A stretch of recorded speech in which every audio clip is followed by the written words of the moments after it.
français au collège Les Chalets, donc la réforme me parle particulièrement à tout point de vue, hein, on parlait de ségrégation, enfin voilà, le collège Les Chalets c'est une REP, hein, c'est le collège que vous avez du côté du centre Alma au milieu des tours. Et j'y suis très bien et je suis très contente et j'adore mon collège. C'est important de dire que enfin, voilà, dans les REP on peut très bien travailler et vraiment s'épanouir. Alors moi j'ai pour mission de vous parler de la réforme qui s'applique au collège, donc autant dire que je pourrais parler 1h30, mais j'ai 5 minutes et je vais me tenir aux 5 minutes. Donc ça va être un peu du rapide, je vais essayer de ne pas trop parler vite, mais je vais vraiment faire du hyper synthétique, donc peut-être que tout à l'heure dans l'échange, s'il y a des choses voilà, qui ne sont pas claires, car il y a des choses qui ne seront pas claires, n'hésitez pas à rebondir là-dessus. La mesure phare en fait qui est vraiment mise en avant dans les médias actuellement, c'est l'histoire des groupes de niveau. Ces groupes de niveau, ça peut plaire à certains parents qui ne sont pas trop au fait, qui ne voient pas tous les enjeux. Ah, groupe de niveau, ça peut être pas mal. Donc c'est vraiment mis en avant et c'est vrai que c'est quand même le pilier en fait de cette réforme. Sauf que donc avec cette mise en place des groupes de niveau, donc ça concerne à la rentrée prochaine les 6e, 5e en français, maths, ça concerne donc 40% de l'emploi du temps d'un élève. C'est 9 heures par semaine sur 25. Donc c'est 40% d'emploi du temps et à la rentrée prochaine, ce sera 4e, 3e. Donc sur cette histoire de groupe de niveau, en fait, on se retrouve sur des élèves qui vont être triés. On a parlé de tri tout à l'heure, entre les groupes, on va dire, des bons élèves et puis les groupes plus fragiles, des élèves plus en difficulté. Donc déjà, on voit le tri qui s'opère et puis l'étiquette qui va être mise voilà, sur le front de l'élève. Et il va y avoir aussi une sorte de mise en concurrence des élèves. Parce qu'alors, on nous a dit pour essayer de faire passer un peu la chose, non mais ce ne sera pas forcément flexible. Ça peut être flexible quand on lit des textes qui ont été présentés au CSE, là, le 8 février, ça peut être flexible, mais pas forcément. Donc il y a quand même l'idée, par cette flexibilité des élèves qui passeront d'un groupe à l'autre, d'une mise en concurrence dans chaque groupe, parce que les élèves qui vont dans le groupe dit fragile, bon déjà ils ont l'étiquette fragile en termes d'estime de soi, c'est quand même compliqué, et puis les autres élèves entre eux vont être mis en concurrence. On va faire une sorte de mercato entre les 4 derniers du groupe A et les 4 premiers du groupe B, et chacun va pouvoir changer. Cette mise en concurrence des élèves en fait, et cette histoire de groupe de niveau et d'éclatement en fait du groupe classe, il n'y a plus de groupe classe en fait en tant que tel. On aura un groupe classe en SVT, en maths, en SVT, en physique, chimie, en histoire, dans toutes les autres disciplines, français, maths. Ce groupe classe disparaît, donc 9 heures par semaine. On a vu ce phénomène arriver au lycée avec la réforme du bac Blanquer où le groupe classe explose. Et on se retrouve dans, en tout cas, il y a les spécialités où on est orienté, et après il y a le tronc commun où on est effectivement en groupe classe. On a vu, alors après il y a tout un tas de paramètres aussi dans la réforme du lycée, mais on a vu en fait l'anxiété, le mal-être des élèves vraiment croître dans les lycées, et on sait, les infirmières en fait l'ont signalé, il y a une fréquentation des infirmeries qui a explosé parce que des élèves ne sont pas bien au lycée. Et on reste convaincu qu'un élève qui a 10 ans, qui a 11 ans, qui va se retrouver avec ce groupe classe, qui n'est plus son groupe classe, qui change quand il est en français, et qui change aussi quand il est en maths, parce que ce ne sera pas le même forcément en français qu'en maths, ça va vraiment être anxieux. Voilà, ça c'est un premier point. Tout à l'heure, on a parlé de la suppression de la technologie en 6e. Effectivement, la techno disparaît complètement de la 6e. Il y a aussi le problème de la liberté pédagogique des enseignants et enseignantes en français, en maths, puisqu'on va devoir s'aligner pour avancer au même rythme si on veut que les élèves puissent changer de groupe. Voilà, qui est un non-sens pédagogique. On voit bien les groupes de niveau. D'ailleurs, pendant très longtemps, tous les IPR, l'éducation nationale, nous a dit attention, les groupes de niveau, c'est pas bien, c'est pas efficace, c'est pas pertinent. Et là, bam, on se retrouve avec ces groupes de niveau qui reviennent. Bon, on voit les enjeux et les effets catastrophiques que ça va avoir.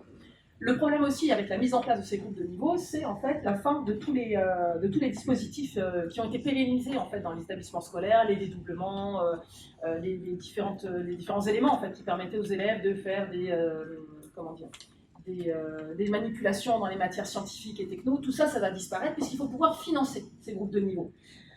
On va avoir aussi les postes des professeurs, du coup, qui vont être fragilisés, on va perdre des heures, je pense à certaines disciplines, notamment les disciplines artistiques, où il y a une histoire de créer la nouvelle discipline du théâtre, par quel professeur, on ne sait pas. Donc les professeurs d'art plastique et d'éducation musicale seraient mis en sous-trimestre, il y aurait obligation de prendre aussi du théâtre. Donc on va réduire en fait les temps des disciplines pour les élèves, et donc ça va impacter aussi les enseignants. Et quand ça impacte les enseignants, c'est pas qu'on est là spécialement pour forcément défendre les enseignants, c'est que si les enseignants ne sont pas bien en fait dans leur métier, qui sont malmenés, qui se retrouvent à se provenir de 3 établissements scolaires, on comprend bien que forcément l'enseignement qui va être diffusé auprès de nos enfants ne va pas être de qualité, ça va aller de pair.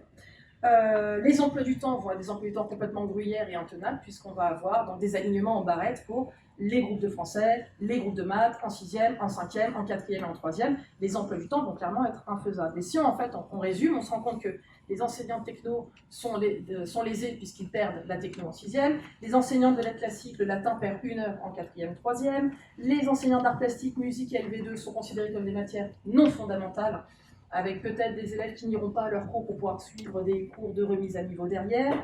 Les enseignants de la SVT, physique, chimie, physique et techno vont perdre des dédoublements, ce qui empêche les manipulations. Français maths, on perd la liberté pédagogique, on perd la possibilité d'être professeur principal, on perd la possibilité d'enseigner à des élèves que l'on connaît et qu'on l'amène tout au long de l'année jusqu'à la fin de l'année en les faisant progresser.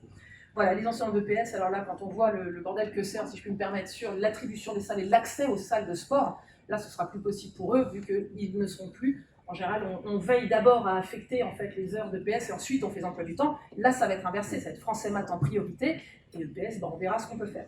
Voilà, donc c'est vraiment un dégât vraiment énorme hein, qui est fait sur l'impact du collège. Je fais très très vite, il y a plein de choses que je n'ai pas pu dire, mais si je résume en fait, cette réforme va impacter les élèves, puisqu'on va avoir vraiment, j'en suis convaincue, une souffrance et un mal-être des élèves avec ces espèces de groupes classes qui disparaissent et des groupes de niveau et une mise en concurrence des élèves. Les professeurs, on va être avec des groupes, on perd des heures, certains vont être envoyés dans d'autres établissements pour compléter. Je prends les AED et CPE, il ne faut pas se leurrer, hein, les élèves qui vont être en souffrance, ça va se ressentir en tension vie scolaire, c'est-à-dire dans les temps de récréation, dans les temps du réfectoire, dans les heures de permanence, il va y avoir une vraie souffrance et des tensions qui vont être augmentées. Et ça va être compliqué. Les infirmières, pareil, vont voir énormément d'élèves venir vers elles. Les AESH, j'imagine même pas les AESH, à tous les coups, les AESH, ça va être le groupe dit fragile. Dans ce groupe fragile, il y aura les élèves qui sont en difficulté, et qui ne sont pas accompagnés, qui sont juste en difficulté scolaire, qu'il faut pouvoir aider, voilà, tout simplement. Il y aura les élèves qui sortiront du PE2A, donc ceux qui sont non francophones. Il y aura les élèves qui sont accompagnés de leur AESH. Il y aura les élèves qui devraient être en IME, ITEP, ULIS, qui vont se retrouver dans ce groupe-là. Et forcément, il y aura, moi je parle en connaissance de cause, très souvent la difficulté scolaire s'accompagne, comment dire, de comportements en classe problématiques. Et on va se retrouver sur un groupe explosif. Enfin, le groupe dit fragile, ça va être ingérable. Pour l'AESH qui va se trouver dans une situation hyper dure, enfin pour les AESH, pour l'enseignant, j'en parle même pas, pour les élèves, ça va être catastrophique. Et surtout, pour les AESH, je pense à ça, on va arriver sur la mutualisation à gogo. Jusqu'à présent, ils suivent 2-3 élèves. Là, on va se retrouver dans un groupe où il y a 7-8 élèves. Bon, il y a une AESH, elle va prendre les 7-8, elle va y arriver, elle va suivre. Donc, tout ensemble, ça va vraiment être très compliqué. Je pense aux psy-EN aussi, ça va être compliqué, puisque leur mission d'orientation, j'ai pas le temps d'en parler, mais pareil, leurs missions d'orientation sont prises en charge par les professeurs en 4e ou en 3e avec un volume horaire important. Et je pense enfin aux chefs d'établissement qui se retrouvent dans une situation très délicate avec des emplois du temps à faire qui vont être mission impossible, des décisions à prendre en conseil d'administration sur l'organisation des groupes ou encore l'organisation des soutiens.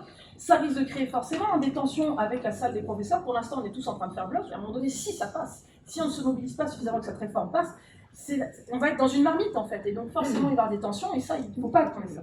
Et les chefs d'établissement, eux aussi, vont être dans une situation très délicate. C'est pour ça qu'on est réunis ce soir. Je suis vraiment heureuse de voir qu'il y a du monde dans la salle, qu'on est vraiment en intersyndical avec la CPE, chefs d'établissement et des lycéennes qui sont présentes.